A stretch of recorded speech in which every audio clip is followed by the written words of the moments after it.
voyage extraordinaire dans la science, faire entrer les sciences dans notre radio. Voyage extraordinaire dans les sciences, une codiffusion radio laser et le site web culturel breton unidiver.fr. Bonjour Jean-Louis. Bonjour Félix. Nous avons le plaisir de recevoir aujourd'hui Marie Ruelland, spécialiste de l'énergie dans les bâtiments, maîtresse de conférences à Centrale Supélec à Rennes. Bonjour Marie. Bonjour. Jean-Louis, bien je te laisse donc la parole pour interviewer notre invité d'aujourd'hui. Ça va être un plaisir pour tous les deux, n'est-ce pas? J'espère bien. C'est pas que j'espère, j'en suis sûr. Marie, quoi? Ruelland. Ruelland, ça c'est un nom qui sonne breton pour moi, mais vraiment fort. Je crois qu'il y a eu même pendant la Grande Guerre, il y a eu des familles de Ruelland entières qui sont parvenues. Mais le Ruelland sonne vraiment breton. Effectivement, je suis bretonne. J'ai passé quelques années en dehors de la Bretagne, mais la majorité de ma vie à Rennes et autour de Rennes. Et ta famille, tes grands-parents viennent de quel endroit alors? Alors j'ai une partie qui vient de Saint-Quay-Portrieux, et la famille Ruelland vient de Saint-Quay-Portrieux. Et tu as encore de la famille là-bas alors donc Non, il n'y a plus personne à Saint-Quay-Portrieux, mais la quasi-totalité de ma famille est restée en Bretagne. Donc tout le monde s'est rapatrié à Rennes quasiment? Oui. Parce que tu as fait tes études à Rennes Oui, j'ai fait mes études à Rennes, enfin ma classe préparatoire à Rennes, au lycée Chateaubriand. Après, je suis partie un petit peu de l'autre côté, en Alsace. À Strasbourg, à l'INSA Strasbourg, où j'ai fait une école d'ingénieur en mécatronique. Et je suis revenue à Rennes pour un stage d'abord de recherche de fin d'études, qui était assez marrant, sur la récupération de l'énergie humaine. Et j'ai enchaîné sur une thèse à l'antenne de Bretagne de l'ENS Cachan à l'époque, qui est devenue l'ENS Paris-Saclay, enfin qui est devenue l'ENS Rennes et l'ENS Cachan est devenu l'ENS Paris-Saclay. Et donc j'ai fait ma thèse là-bas, à Rennes, à Bru exactement, Carlane. Donc tu as fait de l'Est-Ouest, mais tu n'as pas fait de Nord-Sud? Non, pas du tout. Il n'est pas question d'en faire pour l'instant? Non. Là, vraiment, c'est l'ancrage à Rennes. Voilà, l'idée c'est de rester à Rennes maintenant. D'accord. Alors, dans ce chemin-là, tu as été amené à faire plein de choses, de travailler sur des projets différents. Ta thèse, par exemple, elle a porté sur quoi? Alors, ma thèse, c'était sur le dimensionnement et le pilotage d'un générateur qui permettait de récupérer l'énergie des vagues. Ah, ça, Félix, c'est quand même merveilleux. Hein. Absolument. Il y a un côté poétique dans cet énoncé.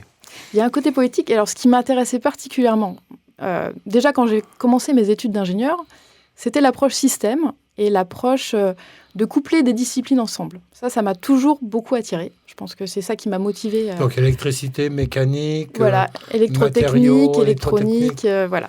Et donc un peu de mécanique.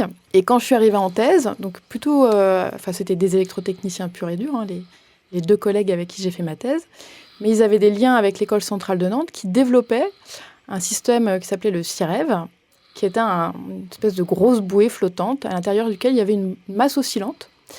Et nous, en tant qu'électriciens, on a conçu, dimensionné surtout, la machine qui était à l'intérieur, qui permettait de freiner ce balancier, cette masse flottante, cette masse oscillante, qui était dans le flotteur. Et donc, l'originalité, c'est qu'on était déjà en direct sur cette masse oscillante, et qu'en dimensionnant à la fois la machine et puis en inventant des systèmes de pilotage, on permettait de freiner cette masse, ce qui allait modifier le balancement du flotteur lui-même et qui allait aussi impacter la houle elle-même. Donc le couplage était très très fort. Enfin, le couplage électromécanique est très très fort. On ne se rend pas compte que la masse était tellement importante, elle était de 20 tonnes, elle allait freiner également les vagues. Donc si on en mettait plusieurs, on allait créer du foisonnement et modifier un peu l'écosystème des vagues à cet endroit-là.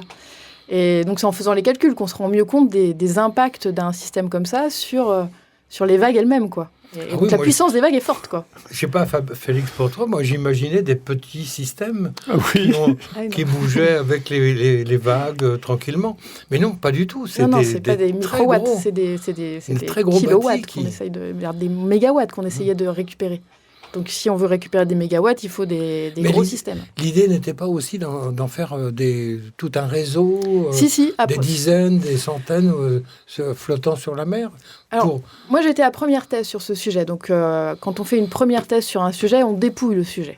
On met en place les outils, mais là, c'est le rêve.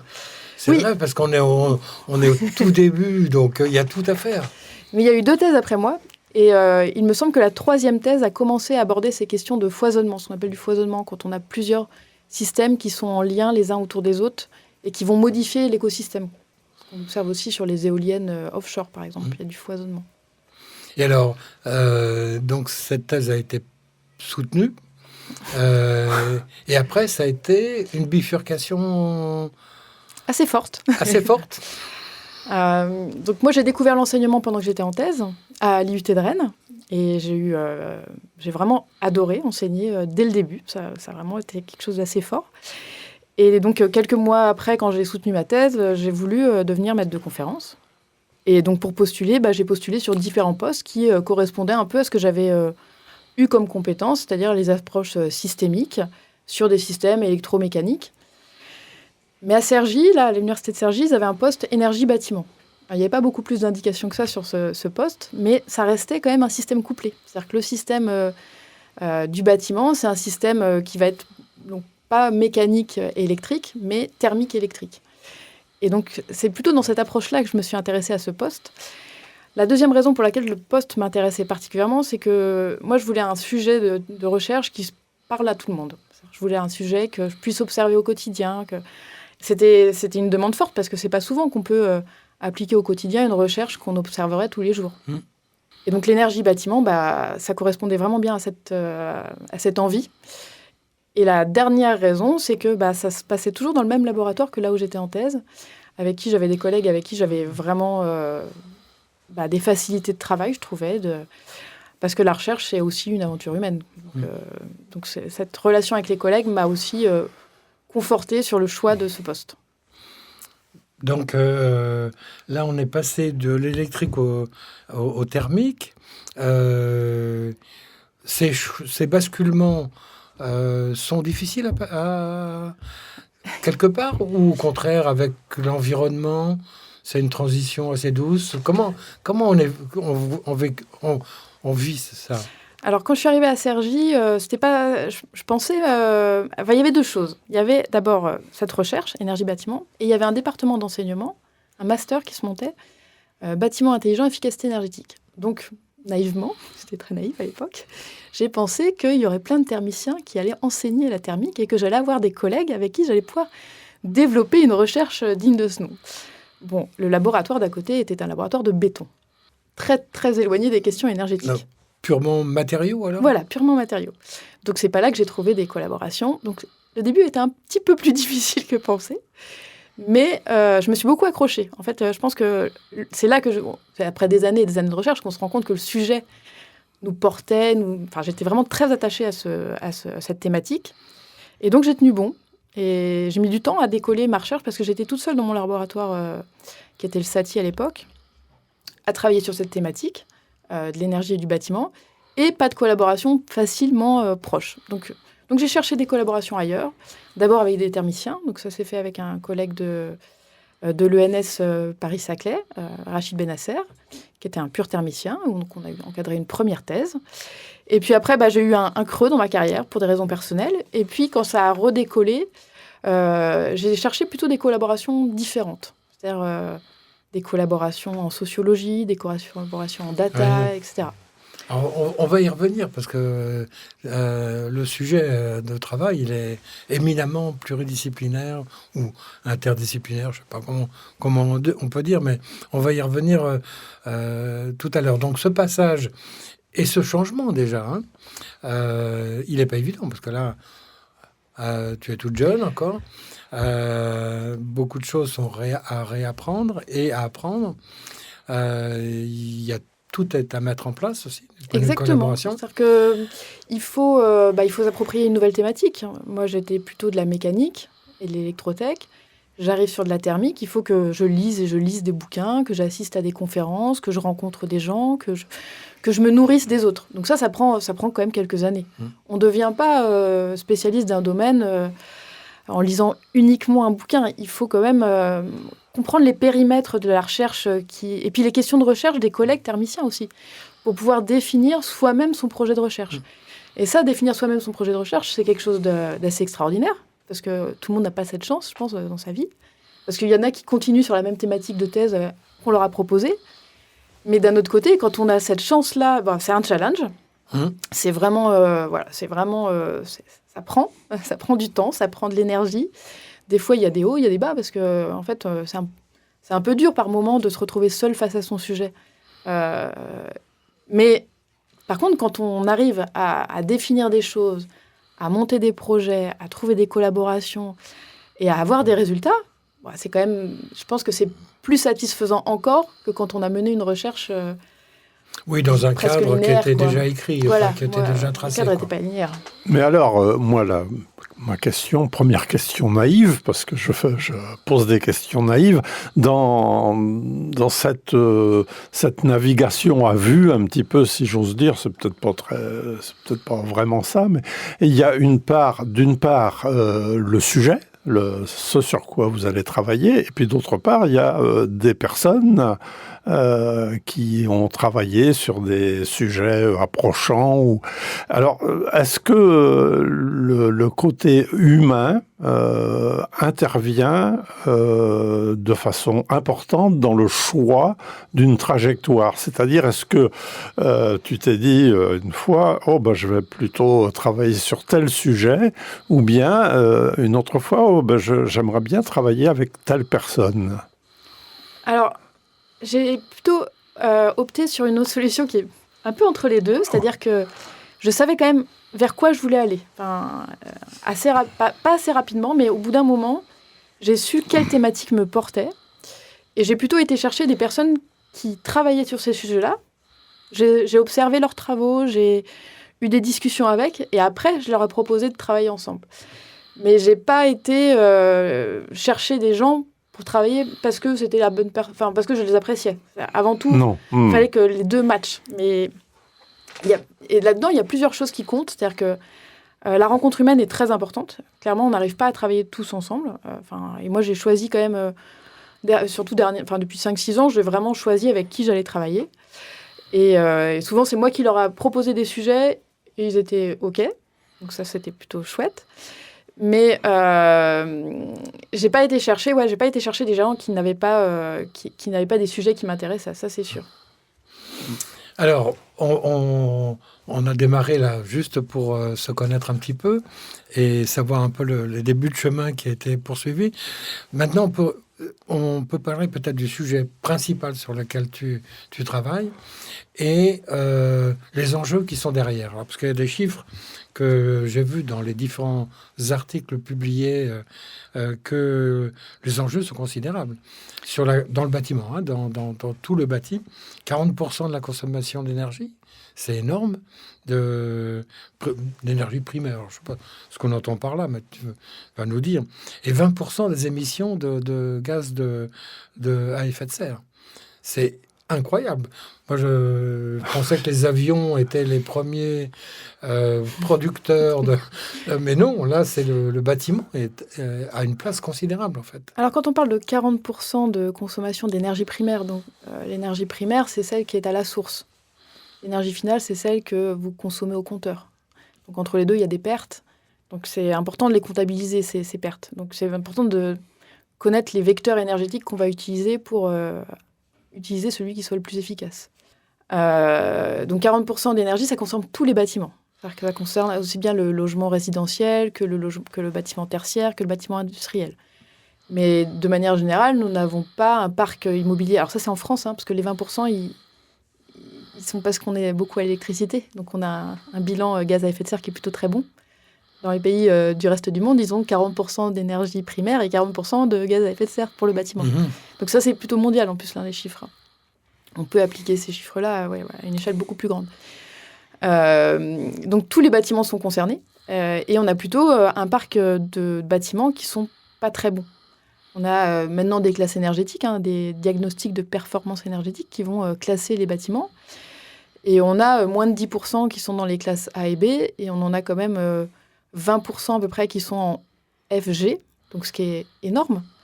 Et toute une part au milieu qui est C, D, E, qui sont pas extrêmement mauvais, mais qui sont quand même pas très bons. Et donc là, on est en octobre, on l'aperçoit bien. C'est-à-dire que tout le monde a un peu froid dans ces bâtiments qui sont pas très bien isolés, alors qu'il fait pas encore très froid. Parce qu'on n'a pas commencé à chauffer. Mais si on avait un bâtiment performant, là, on serait dans un confort assez fort, sans avoir besoin de chauffer. Donc on sait très bien faire des bâtiments performants. La question, c'est de le mettre en œuvre, c'est de former des gens qui soient dans des compétences d'efficacité énergétique et d'avoir des ressources aussi financières pour financer ces rénovations. Donc il y a un enjeu qui est fort, bien sûr, parce que 40% de la consommation, c'est énorme. Alors, dans les options possibles, il y a évidemment tout ce qui va être lié aux bâtiments eux-mêmes. Donc là, on va avoir l'occasion d'en discuter. Et puis l'autre volet, ce sont les usages. Il y en a un troisième peut-être ? Ou ce sont les deux principaux ? Non, c'est deux principaux, je pense. Le bâti et ses équipements, on va dire. Oui.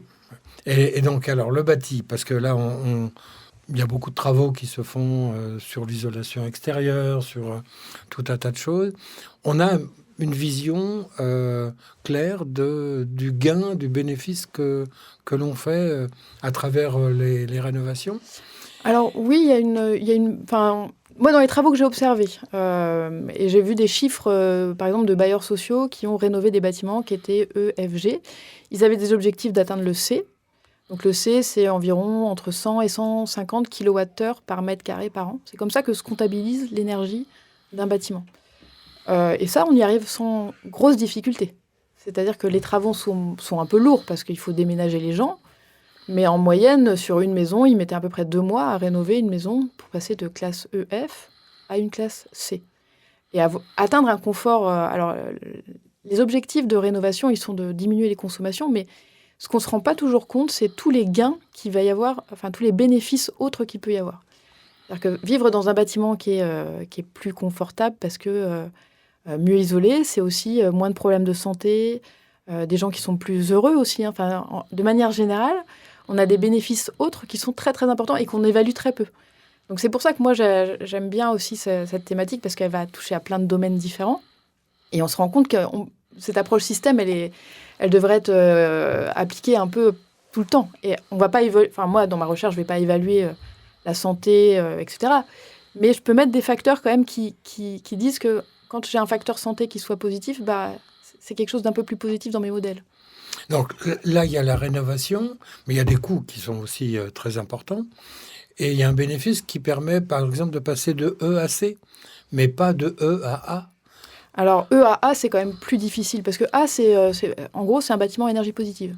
Et B, ça demande un effort quand même conséquent.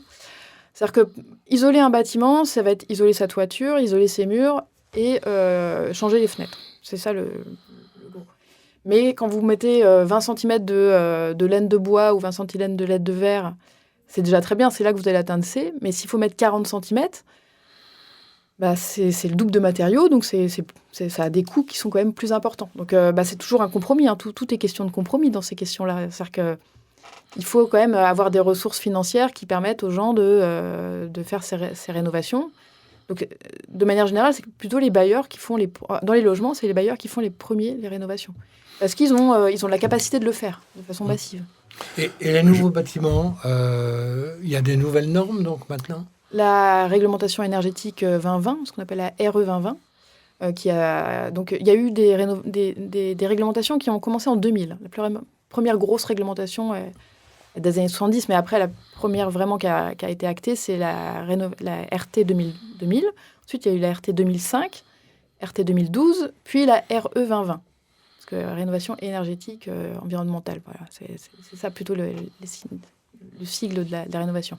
Et là, la réglementation, la dernière, elle est quand même très exigeante. Elle est exigeante à la fois sur les performances des bâtiments, mais aussi sur le type de matériaux qu'on va avoir, sur les vecteurs énergétiques qu'on va utiliser. Et elle va jusqu'à faire une analyse sur cycle de vie des matériaux qu'on va utiliser et du bâtiment, de comment il est réalisé. Donc, je dirais que de manière... le bâtiment, c'est un des secteurs les plus en avance sur ces questions d'environnement, au point de vue réglementation. Après, le bâtiment neuf, c'est très peu de pourcentage de nos bâtiments. Et il ne faut pas penser qu'il faut faire que des bâtiments neufs, parce que ça voudrait dire démolir beaucoup de bâtiments. Et démolir beaucoup de bâtiments, c'est avoir une empreinte carbone qui ne serait pas bonne. Puisque vous créez beaucoup de déchets de béton. Et ça reste le premier secteur de déchets en France, par exemple, les déchets de béton. Et rénover un bâtiment, en fait, il faut avant tout penser plutôt rénovation que bâtiment neuf. Ça, c'est sûr. Après, nous, on n'est pas très loin de Rennes, là, à Guichen. À Rennes, la politique de la ville, c'est de monter. C'est surtout pas s'étendre, ce que je pense est plutôt bien, moi, parce que ça permet de garder des terres agricoles, de garder des espaces verts. Mais si on veut monter, en fait, c'est plutôt démolir des petites maisons pour faire des grands immeubles et densifier, en fait, la ville. Ça a du sens, parce que si on fait un bon cube avec plein de gens dedans, ça... faut bien le concevoir, bien sûr, pour que ce soit confortable, mais ça reste le plus efficace possible. Je voulais juste poser une petite question, une précision. Un bâtiment à énergie positive, c'est quoi, peut-être ? Alors, un bâtiment à énergie positive, on va dire qu'avant tout, ça doit être un bâtiment qui est bien conçu, parce qu'il doit consommer peu. Et il y a un apport de production solaire, souvent, alors soit photovoltaïque, soit thermique, pour répondre aux besoins d'électricité et d'eau chaude sanitaire. Mmh. Mais quand on dit un bâtiment à énergie positive, ça veut dire qu'il va produire plus qu'il ne va consommer. Mais ça ne veut pas dire qu'il va consommer uniquement l'énergie qu'il produit. D'accord, oui. Si vous produisez de l'énergie thermique, vous allez quand même consommer de l'énergie électrique qui viendra du réseau et que vous n'aurez pas produit vous-même. Donc c'est un bilan global. D'accord. Donc là, sur ces aspects bâtiments et physique des bâtiments, on est tenté de penser à des modélisations, des simulations, donc une manière d'anticiper et puis de concevoir de manière moderne, je dirais. Donc c'est ce qui se passe réellement, ou ça reste encore des outils qui, pour la plupart des constructions, ne sont pas utilisés? Alors si, justement, je pense que une des grandes avancées depuis 2012, depuis la RT 2012 et la RE 2020, dans les bureaux d'études, il y a beaucoup de calculs qui se font, il y a beaucoup de simulations qui se font, avec des scénarios d'occupation, alors qui ne sont pas très complexes, mais par contre, les scénarios de météo sont devenus quand même beaucoup plus fins. Alors auparavant, on faisait des modèles, pas dire moyens, mais des modèles statiques. Aujourd'hui, on fait des modèles dynamiques. On prend en compte des scénarios de météo sur une année entière qui va évaluer les besoins de chauffage, mais qui va évaluer aussi, par exemple, les surchauffes pendant les canicules. Donc ça permet de comptabiliser le nombre de jours où il y aurait des problématiques de chaleur dans les bâtiments. Parce que le bâtiment de demain, il n'a pas tellement un problème de chauffage. Il n'a pas tellement... c'est pas son principal problème. Son principal problème, ça va être d'être résilient vis-à-vis des canicules, des fortes chaleurs, et de concevoir des bâtiments qui supportent et qui soient vivables pendant ces périodes très chaudes. Mais ça fait partie encore des outils de laboratoire ou vraiment dans la pratique? C'est déjà dans la pratique, ça. Donc les constructeurs utilisent des outils de ce type. Et la réglementation a été conçue comme ça, c'est-à-dire qu'elle fournit même des outils de calcul qui permettent de faire du dynamique aujourd'hui. Mais ils ont tous des outils de calcul en dynamique. Alors, il y a des outils qui ont été développés par des collègues chercheurs. Les mines de Paris ont développé des outils qui sont utilisés dans beaucoup de bureaux d'études. Donc ça, c'est quand même... Juste une question peut-être qui naïve, comme pourrait poser l'ami Félix. Maintenant, on cherche à avoir les façades orientées sud, ou au contraire, on se dit il vaut mieux prendre des façades côté nord? Alors ça dépend... Pour la vie... Il faut quand même conserver une façade sud, mais qui se protège du soleil l'été. En fait, le sud, c'est quand même très important pour l'hiver, pour éviter les besoins de chauffage. Ça reste quand même... Et puis, c'est quand même très important d'avoir de la lumière directe. Pour le confort humain, je pense qu'on a besoin de soleil.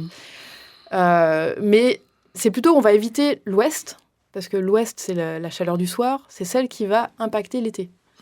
Et elle peut apporter un peu l'hiver, mais c'est pas là qu'on va apporter le plus de chaleur en hiver. Donc, plutôt sud-sud, hein, ça c'est très très bien. Bon, donc le conseil pour ceux qui construisent leur maison ou qui rénovent, ou qui achètent des appartements, c'est quand même de garder une façade sud pour profiter de la chaleur du soleil. Donc, voilà.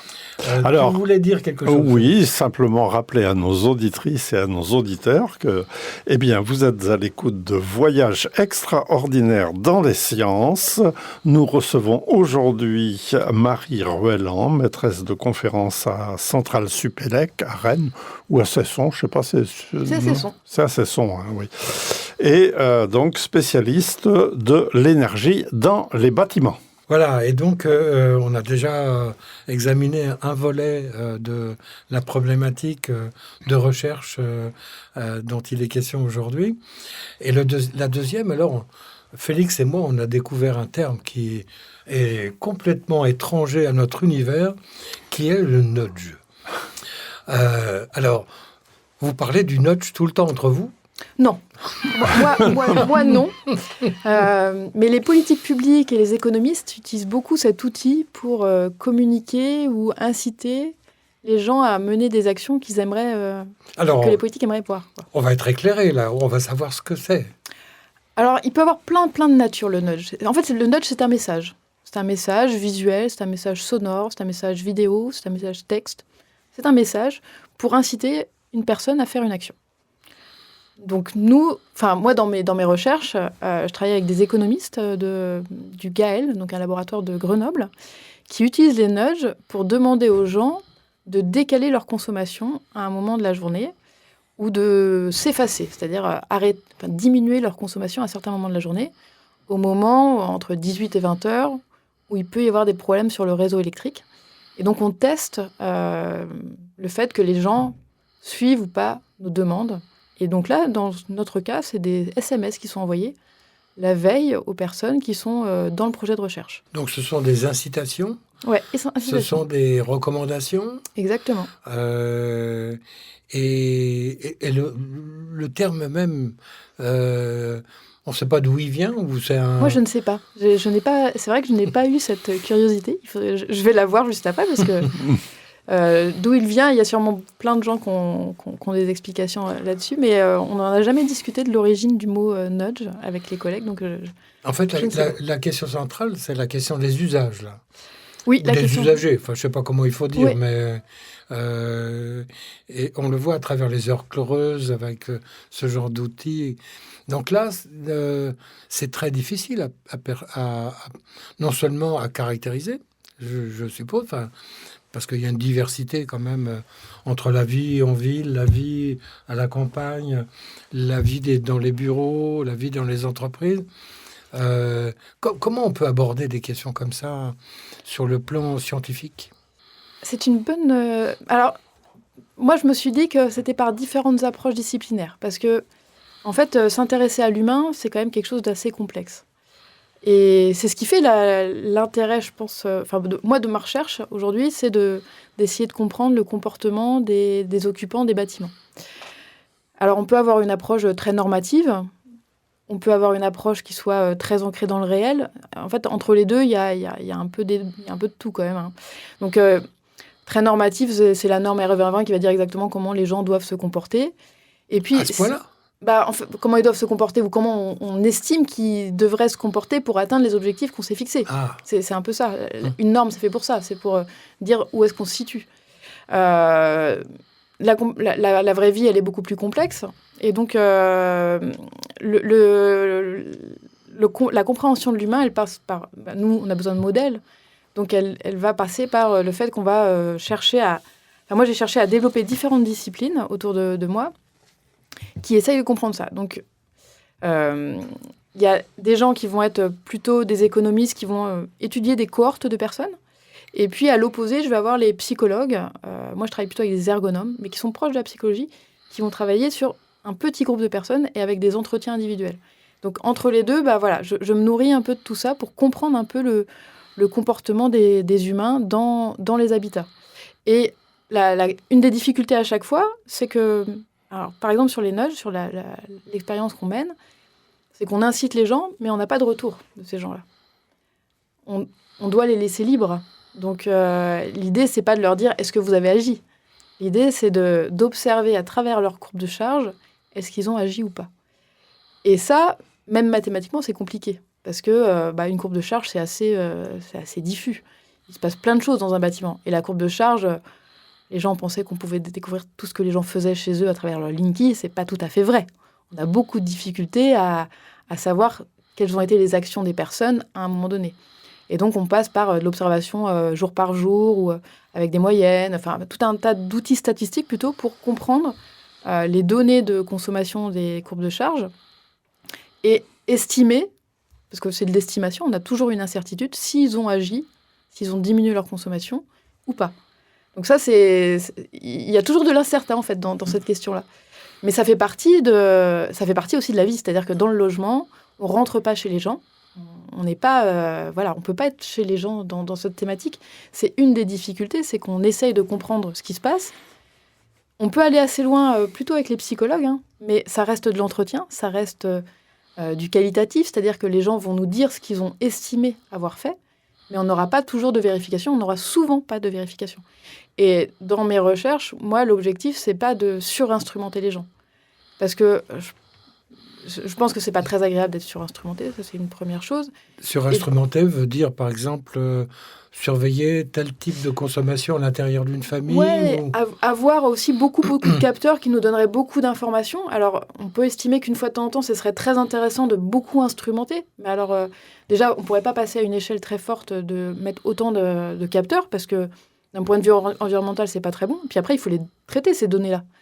Donc, ce que j'ai pas dit tout à l'heure, c'est qu'un des grands changements, je pense, entre quand j'ai commencé ma recherche et aujourd'hui, alors c'est pas très long, mais en 15 ans, ce qui a révolutionné quand même la chose, c'est l'arrivée des data. C'est-à-dire que quand j'ai commencé ma recherche, il y avait très peu de bâtiments instrumentés. Aujourd'hui, il y a beaucoup plus de bâtiments qui sont instrumentés, qui sont surveillés, où on a les données. Ça nous apprend quand même beaucoup de choses, et ça, c'est très, très utile. Alors, là, on revient à des points qui étaient mentionnés tout à l'heure brièvement, c'est le caractère pluridisciplinaire de ces travaux. Et en l'occurrence, avec qui aujourd'hui tu travailles pour aborder ces questions-là? Donc, je travaille actuellement avec une ergonome du travail, de l'activité, une ergonome de l'activité. Donc, au départ, c'est des ergonomes du travail. C'est quoi ça ? Alors, c'est des gens qui observent les process, l'organisation du travail dans les entreprises. Et donc, dans le cadre du logement, on s'est intéressé plutôt à l'organisation du travail des bailleurs et des activités des habitants dans leur logement pour comprendre en quoi une rénovation énergétique pouvait changer les habitudes des gens et les pratiques énergétiques des gens. C'est une grande question. Non, déjà, ça? Oui, c'est une belle question. C'est une belle question. Et on s'est rendu compte qu'à différents niveaux d'organisation du processus de rénovation, il y avait des façons de faire qui faisaient qu'en fait la question énergétique n'était jamais très centrale, alors qu'on était sur une rénovation énergétique. Et les questions des personnes qui menaient le chantier étaient pas du tout centrées sur l'énergie. Du coup, comment ces habitants pouvaient se réapproprier cette question ? Ça posait c'était très très éloigné, quoi. Et donc ça a mis en avant pour ce bailleur, parce qu'on travaillait avec un bailleur particulièrement, le fait que pour amener les gens à se questionner sur leurs pratiques de consommation, il fallait aussi que tout le processus soit pensé comme ça. Et ça, c'est pas encore tout à fait le cas. Et dans les travaux qui sont menés par des chercheurs, des collègues, je pense à une collègue parisienne, Margot Pellegrino, qui étudie aussi ces questions-là, dans certains pays, ils ont pas des chefs de chantier qui sont purement génie civil, qui mènent les projets de rénovation, mais plutôt des thermiciens. Et donc, le fait que ce soit un thermicien qui mène le projet va changer beaucoup comment les réappropriations des sujets sont faites. Et la question énergétique sera beaucoup plus centrale dans ce cas-là. Donc, moi, je trouve ça... les ergonomes du travail, c'est des gens qui sont proches des ingénieurs, en fait, qui sont proches des process, proches des organisations. Et dans ce cadre-là, en fait, dans le cadre de l'activité de l'habitant, c'était assez fluide, en fait, de travailler avec eux. Alors, vas-y. Les habitants qui rénovent, par exemple, une maison il cherche quand même un bénéfice tout bêtement au niveau de la facture du fournisseur d'électricité à la fin, ou est-ce qu'ils recherchent autre chose aussi, ils ont des motivations esthétiques, confort. Alors, chez les bailleurs, par exemple, parce que moi j'ai beaucoup plus étudié les bailleurs, j'ai pas étudié des maisons individuelles par exemple. Oui. Chez les bailleurs, les locataires, bien sûr, ils avaient une question de facture. Eux, ils voulaient retrouver des factures qui soient moins importantes. Les études qu'on a menées et les différents projets que le bailleur avait réalisés montraient qu'ils avaient quand même jusqu'à 50%, ils avaient régulièrement 50% de bénéfices. Oui. Donc, ce qui est énorme, ce qui est déjà très important. Mais les personnes, elles ne cherchaient pas que ça. C'est-à-dire qu'elles sont relogées pendant la rénovation, elles vont se faire désapproprier de leur logement. Le logement, dans ces cas-là, il est complètement rénové, donc ils ont des nouvelles peintures, ils ont des nouvelles fenêtres. Tout est nouveau, finalement, et il faut qu'ils se réapproprient leur logement. Et donc, cette question-là, elle était très, très, très forte dans les entretiens que menait la doctorante avec eux. Et la question énergétique, des factures étaient importantes, mais ce n'était pas prépondérant dans les questionnaires, en fait, des entretiens. C'était vraiment leur logement, leur chez-soi, retrouver leur vie quotidienne, en fait. Et ça, c'est souvent un impensé des projets de rénovation, pour le coup. Donc, on a parlé d'ergonomes. Il y a d'autres disciplines qui sont aussi impliquées dans des projets. Alors, j'ai travaillé aussi avec... donc, il y a eu un doctorant qui était un doctorant qui était vraiment très particulier, parce qu'il a fait à la fois de la data et de la sociologie et de l'énergie dans sa thèse. Lui, il a plusieurs flèches à son arc. Il a travaillé avec des données, beaucoup de données, mais son analyse de ces données ne se faisait pas purement d'une façon statistique. Elle se faisait vraiment avec une approche sociologique. Et donc, il catégorisait les données qu'on avait d'enquête pour catégoriser plutôt des usages, des pratiques, que des consommations. Et cette approche-là, en fait, elle donnait pas du tout les mêmes informations que si on avait donné ce travail-là à un statisticien sans connaissance énergétique, sans connaissance sociologique. Et en fait, dans son travail, il a essayé de faire des classifications, non pas de consommation, mais de pratiques habitants. Et en fait, on s'est rendu compte que le logement, le ménage et les catégories sociales... Enfin, il y a plein de facteurs qui vont jouer sur quelle consommation on a. Oui, justement, mais ça paraît extrêmement complexe comme question et comme problème à résoudre, là. Parce qu'il y a les facteurs, évidemment, humains, il y a les facteurs d'usage, il y a les facteurs familiaux, il y a les facteurs de niveau de vie aussi, je suppose. Et puis, des pratiques différentes, je pense, La difficulté, c'est de comprendre les données.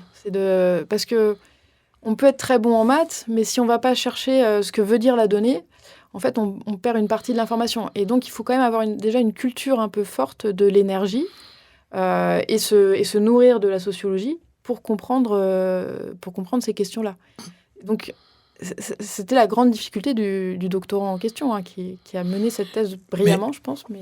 On a l'impression, sur des questions comme ça, que ça ne peut pas être au niveau d'une seule équipe qu'il faut aborder ça. C'est-à-dire, on a l'impression que c'est tellement diversifié, que les questions sont tellement multiples que finalement, c'est des actions quasiment nationales qu'il faudrait Oui, alors imaginer. Ce sont des actions nationales finalement, parce que ce travail qu'on a mené avec ce petit groupe de recherche, il était quand même sur des données qui provenaient d'une ANR qui a été réalisée précédemment. Une ANR, c'est... Donc c'était un projet de l'Agence nationale de la recherche qui a été mené en 2012 auprès de 2000 ménages qui avaient fait des enquêtes vraiment auprès de ces 2000 ménages. Donc c'est très conséquent, parce qu'ils avaient des questionnaires qui étaient assez lourds à ce moment-là. Un peu partout en France ? Un peu partout en France. Et dans les différents types d'habitats, pavillons, logements ? Oui, il y avait du logement collectif, du logement individuel, du logement social. Il y avait un petit peu de tout dans cette enquête. Et donc c'est à partir de ces données-là qu'on a pu faire ces études. On avait un deuxième jeu d'enquête qui était un peu plus large encore, mais qui avait des données... Enfin, toutes les données ne se recoupaient pas entre les deux enquêtes, en gros. Donc, ce projet, il était mené 10 ans auparavant. On a réutilisé ces données pour mener ce projet-là, parce qu'on a aussi avancé sur des recherches entre les deux. Donc, on peut dire que c'est des projets qui se font quand même à l'échelle, pas que de petites équipes, puisqu'on va réutiliser des données qui ont été faites. Et pour finir sur cette question-là, c'est que le doctorant en question, il a mené une thèse, il a mené des projets, Et aujourd'hui, c'est le CSTB, donc le Centre scientifique et technique du bâtiment, EDF et l'ADEME, il me semble, qui ont repris cette idée d'avoir un modèle de consommation qui soit défini à partir de différentes pratiques habitants pour apporter des connaissances dans les modélisations de la RE 2020, notamment. Donc, en fait, l'idée de la recherche, c'est aussi de partager ces connaissances et qu'elles soient réutilisées pour des recherches futures. Et déboucher sur des mesures de politique publique, oui. Clairement, moi, ma recherche, elle est vouée à être utilisée par des politiques publiques. C'est dans ça que j'aimerais contribuer, bien sûr. Alors, là, tu mesures bien, je pense, la complexité, la difficulté du problème. Absolument, oui. Pour simplement observer, déjà. Oui, et puis... à un moment, là, je pensais au caractère intrusif que peut avoir un tel travail d'observation, et donc qui peut amener peut-être une méfiance de la part des personnes.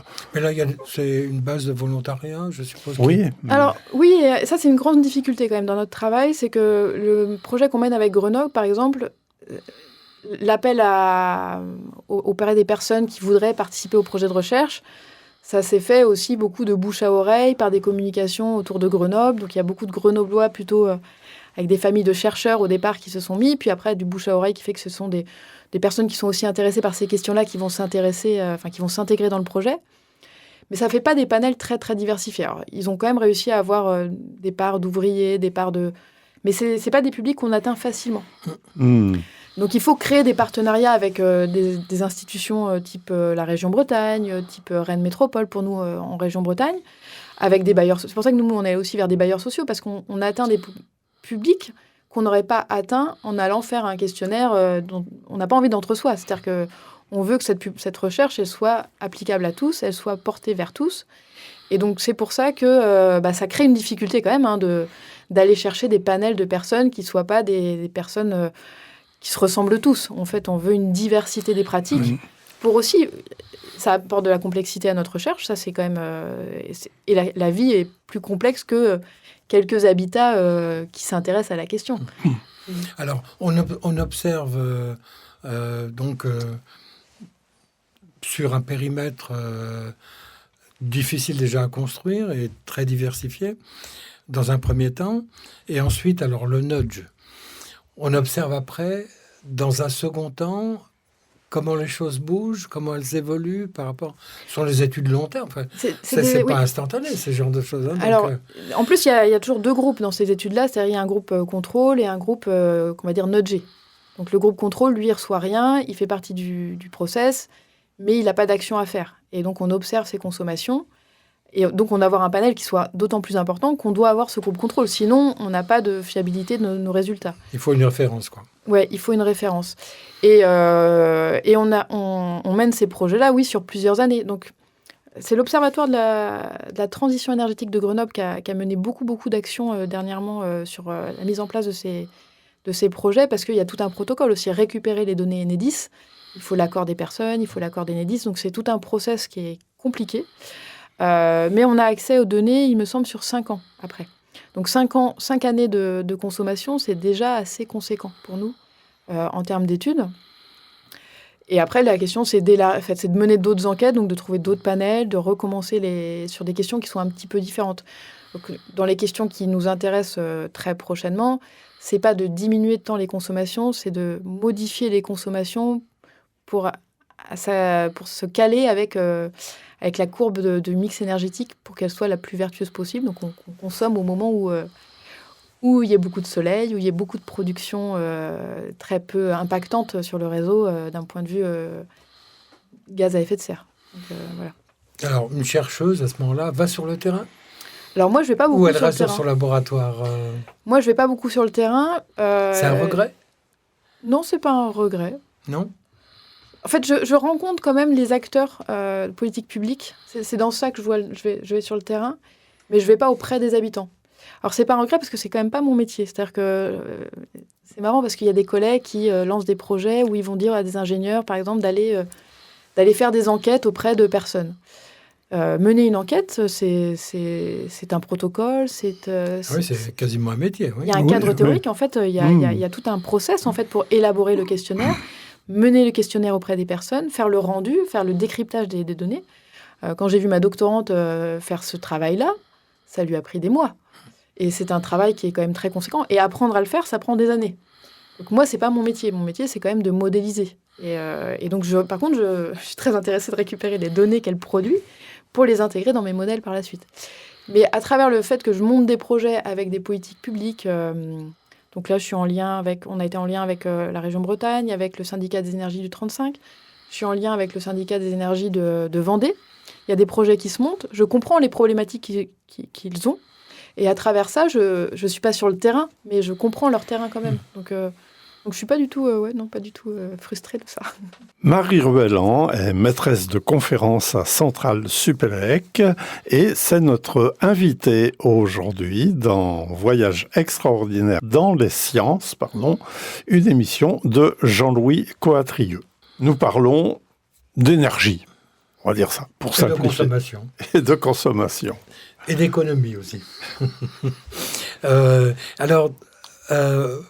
On a parlé du nudge tout à l'heure, donc mesurer l'effet d'un certain nombre d'incitations, parce que le nombre d'incitations, les incitations peuvent être extrêmement diverses. Elles peuvent être financières déjà, mais peut-être qu'elles ne sont pas seulement financières. Donc, mesurer l'impact de ces incitations sur des échelles de longue durée, comment vous faites ? Alors, comment on fait ? C'est quand même l'axe de recherche que je mène et que je me suis mis comme challenge dans les années à venir. Donc, on va dire qu'on avance petit à petit. On passe par des modèles qui passent par différents types de modèles. Donc, on a parlé tout à l'heure de modèles physiques plutôt sur le bâtiment. Donc, on passe par des modèles physiques pour estimer les consommations. Et par exemple, si on parle de estimer une politique de rénovation, on peut faire de la modélisation physique et estimer les consommations sur du long terme de rénovation en termes d'économie d'énergie. Ça peut être une première chose. On passe aussi par des recueils de données, parce qu'on a besoin de comprendre comment les gens pratiquent leur énergie, quelles sont leurs pratiques au quotidien. Et la question, c'est de comment je projette les changements de comportement, comment je change les changements culturels. Et ça, c'est là que j'ai besoin d'avoir des collaborations. Et là aussi, on passe par des modèles mathématiques, nous, parce qu'on ne sait pas faire autrement en tant que science pour l'ingénieur, on va dire. Et donc, on va mettre en place des modèles qui vont relater les consommations des gens, principalement, mais non pas en donnant juste une courbe de charge, mais en essayant de rentrer par les pratiques des habitants, en découlant ensuite une consommation qui ensuite, qu'on va modifier. Donc, on peut projeter des modifications de ces comportements pour voir un peu comment ça évolue dans le temps. Et donc, si on va pas pouvoir évaluer 10 politiques publiques en même temps. Donc, on va évaluer une politique publique à la fois. Donc, et dans les projets qu'on doit mener dans les années à venir, donc on a un collectif d'enseignants-chercheurs rennais où on a cet objectif de mettre en place un outil qui permette d'évaluer les politiques publiques, alors fiscales, de communication, des politiques publiques à l'échelle d'un territoire.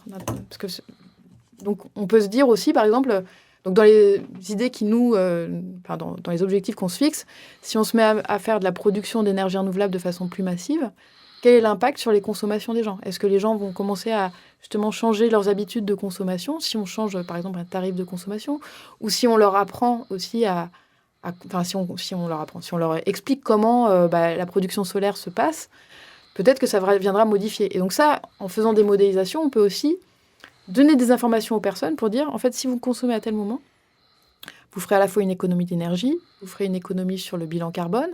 Et donc, c'est de créer des outils qui les accompagnent dans ce changement. C'est ça un peu le... Ce collectif, c'est un collectif qui n'est pas seulement construit avec des chercheurs, mais avec des institutions, Rennes Métropole ou des choses comme ça Non, c'est un collectif d'enseignants-chercheurs au départ. Et après, on se nourrit des projets on va rencontrer Rennes Métropole, on va rencontrer le CIDEV, on va rencontrer la région Bretagne, pour proposer aussi de les accompagner sur ces questions-là. C'est plutôt comme ça que ça s'est fait monter. Et dans ce collectif, donc il y a des gens en sciences pour l'ingénieur, donc un collègue automaticien. Moi, un collègue énergéticien, plutôt réseau électrique. Une collègue qui est en droit de l'énergie, qui est une chercheuse CNRS. Ah oui, ça c'est un autre aspect encore. Ouais, droit de l'énergie, c'est vraiment une thématique. Enfin, c'est vraiment pas une thématique, c'est un métier qui est en train de changer, de ce qu'elle expliquait. Et il y a une géographe de l'énergie, et 2 personnes de la science de communication qui se sont beaucoup intéressées justement à comment on communique sur ces questions d'énergie. Ça doit être passionnant. C'est un collectif qui marche très... Enfin, en tout cas, on est très... on se comprend bien. Je pense qu'on se comprend très bien. Je pense qu'on partage beaucoup de valeurs. Il y a aussi cette question-là quand on parlait de comment on crée des collectifs, comment on crée des collaborations de recherche. Il n'y a pas trop de questions entre nous si on n'est pas sur les mêmes valeurs. Je pense qu'on est sur les mêmes valeurs. Et alors, par contre, la difficulté, c'est de mener des projets avec des disciplines très différentes. Parce que la recherche, ça reste quand même quelque chose d'assez pointu. Mais nous, on est sur un problème très large. Et donc, c'est que chacun détermine un petit peu ses besoins, ses envies de monter en compétences, monter en connaissances, tout en restant sur notre objectif commun. Et ça, c'est une vraie difficulté dans le fait de monter des projets ensemble. Est-ce qu'on a une idée un peu de ce qui se passe à l'étranger, en Europe, par exemple, pour ne prendre qu'un exemple? On peut imaginer des projets d'une ampleur européenne sur ces questions-là? Alors, il y a beaucoup de projets européens sur ces questions-là. Hein, et il y a un projet pas très loin d'ici, dans le pays de Redon. Ils sont en train de développer un projet européen avec Enercop, donc avec EPV, que vous devez connaître. Non, Énergie pas en du Pays tout. de Vilaine, vous ne connaissez pas? Donc, c'est un collectif de citoyens qui s'est monté il y a déjà un certain nombre d'années, qui avait monté le premier projet citoyen d'éoliennes participatives. Et ils sont allés sur d'autres projets où maintenant ils font de la flexibilité dans le bâtiment. Donc ils essayent d'adapter les consommations des personnes à la production d'énergie renouvelable qu'il y a sur le territoire de Redon. Et dans ce cadre-là, ils mènent des projets avec des laboratoires. Et ils ont monté un projet européen pour mettre en place de la flexibilité de façon expérimentale sur leur territoire qui comporte quelques milliers d'habitants. Ah, c'est incroyable comme initiative, ça. Ouais, c'est des initiatives magnifiques. Mais il y a beaucoup Oui. d'initiatives citoyennes. Ça, c'est quelque chose que j'observe de plus en plus. Dans le domaine de l'énergie Ah oui, énormément. et des bâtiments ou autour de... De l'énergie très proche du bâtiment, oui, on va dire. Et ça fait deux ans qu'on organise un workshop, ce qu'on appelait workshop, sur la transition énergétique dans les territoires, où on invite à la fois des académiques, mais aussi des citoyens à venir témoigner de leurs actions sur ces questions d'énergie et de territoire. Et donc, on a eu les gens de Languette qui sont venus nous parler de leurs projets solaires partagés. Il y a la boucle énergétique Éclair sur Rennes, qui se passe dans le sud de Rennes, où il y a quand même un bon nombre de citoyens qui adhèrent à cette boucle énergétique. Donc, c'est un périmètre dans lequel il y a de la production solaire et les gens, finalement, peuvent consommer du solaire et consomment du solaire. Alors, ça paraît comme ça un peu bizarre, mais... c'est très organisé en fait. Hein. C'est une découverte pour nous, hein, Félix. Nous, et ça, c'est très très intéressant. Donc, il y a un colloque, par exemple, qui va être organisé prochainement et qui est ouvert au grand public. Alors, il est ouvert au grand public. C'est vrai que donc on l'a organisé en début juin 2024 et fin juin 2025. Il se passe à Centrale Supélec. Et on a peu de citoyens qui viennent. On a quelques citoyens qui viennent, mais on n'en a pas tant que ça. Et les citoyens qu'on a, c'est des gens qui sont très intéressés par la question et qui sont déjà dans ces collectifs. Mais c'est vrai qu'on le veut ouvert à tout le monde, parce que justement, c'est rendre accessible la recherche. Et c'est une recherche qui n'est pas inaccessible d'un point de vue, je pense, scientifique. Et donc... on peut lancer un appel, alors. On peut lancer un appel, mais surtout, nous, on se pose la question, est-ce que c'est le bon endroit est-ce que les gens n'osent pas venir dans une université ? Dans une école d'ingénieurs. Voilà. Et donc, peut-être que c'est le lieu... Enfin, nous, on se remet en question, puisque la question, c'est de faire venir les gens, d'avoir aussi des retours des citoyens. Parce qu'en fait, tout retour est intéressant de notre point de vue pour faire avancer ces questions-là. Ah ben là, je crois qu'on peut peut-être servir de relais. On peut oui. voir après, mais pas seulement à la suite de l'émission. On peut relayer l'information dans quelques mois, quand on fera le quand il y troisième. aura des dates ou des lieux précis. Non, il faut en profiter parce que c'est pour. Enfin, je sais pas comment tu réagis. Oui. Mais je trouve que ça, c'est passionnant. Parce que ça met justement tout le monde dans la boucle. Et pour les chercheurs, c'est magnifique, je pense. Parce que là, puis mal connu, en fait, parce que là, moi, je suis citoyen du pays de Redon, plus ou moins, je sais pas. Je découvre des choses que je ne connaissais pas. Non, je pense que Radio Laser serait ouvert à des annonces autour de ce genre d'initiative. Donc, il faudra revenir, ça c'est sûr. Il nous reste encore un peu de temps. Alors, il nous reste 3 minutes, Jean-Louis. Un projet, donc on a vu qu'il y avait des grands projets en cours, là. Il y en a peut-être un qui n'a pas été évoqué ou... Alors, j'ai un projet qui est en train de démarrer, là, que je trouve... nous, on est friands de ça. Alors, c'est sur du bâtiment tertiaire. Et là, on est vraiment dans du pur technique, on va dire, où c'est avec 2 entreprises de GTB et de capteurs. Donc, 2 entreprises qui sont plutôt du côté de Saint-Brieuc-Lannion. Une toute petite entreprise et une moyenne entreprise, on va dire. Et on va essayer à travers des outils d'intelligence artificielle, de comprendre les dysfonctionnements des bâtiments. Dysfonctionnement, ça veut dire quoi ? Eh bien, dysfonctionnement, c'est tout. C'est une surchauffe, c'est une ventilation qui ne fonctionne pas, c'est une surconsommation à un moment donné consommation à un moment donné où il n'y a personne dans le bâtiment. Donc, c'est tous les dysfonctionnements. Donc, on peut faire du diagnostic dans les bâtiments. Et en fait, il y a beaucoup de données, et donc d'utiliser des outils d'IA pour ça. Mais en utilisant l'humain quand même dedans, parce qu'en fait, on n'arrivera jamais à qualifier le dysfonctionnement sans un technicien, sans un ingénieur qui vient renseigner. Et donc, l'humain est toujours dans la boucle.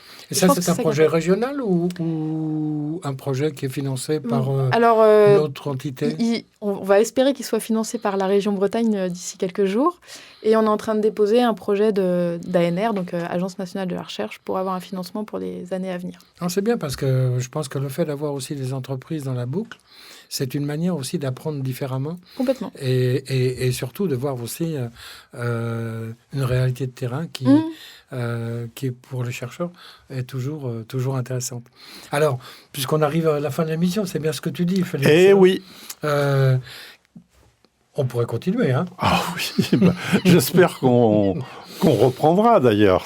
Un message pour les auditeurs, les auditrices, les jeunes ou les plus anciens, à partir de ton expérience et de sur le tous monde les de la messages recherche positifs que tu nous as donnés là. Moi, je trouve on a un métier en tant qu'enseignant-chercheur, donc enseignant-chercheur quand même, parce que j'ai pas beaucoup parlé d'enseignement, mais qui est un métier qui est vraiment un métier où on a envie de se lever le matin et d'aller au travail. Ça, c'est quand même... Je pense que c'est pas donné à tout le monde quand même. Hein. Non. C'est un métier où on choisit... Enfin, moi, j'ai l'impression de beaucoup choisir les thématiques sur lesquelles je travaille. Je choisis quand même les cadres de travail avec qui... les gens avec qui je travaille. Et comment je les mène. Et je trouve que ça, c'est une richesse de mon quotidien qui fait que ça rend heureux, ça rend motivé. Et en plus, sur des thématiques qui, j'espère, contribueront à faire progresser la connaissance sur l'énergie et améliorer la trajectoire vers un bilan carbone, pas qu'un bilan carbone, mais vers une société qui soit plus sereine, on va dire, vis-à-vis de ces questions-là. C'est quand même très, très motivant au quotidien de travailler là-dessus. Très belle conclusion à notre émission Voyage extraordinaire dans la science qui recevait aujourd'hui Marie Ruelland. Merci Marie. Merci un grand merci à toi. Merci Jean-Louis et merci à toutes nos auditrices et à tous nos auditeurs. Je rappelle que le podcast de notre émission sera disponible sur le site de Radio Laser, radiolaser.fr, sans espace et en minuscule. Et l'article que Jean-Louis va écrire sera sur le site culturel breton Unidivers. Au revoir. À bientôt. Merci.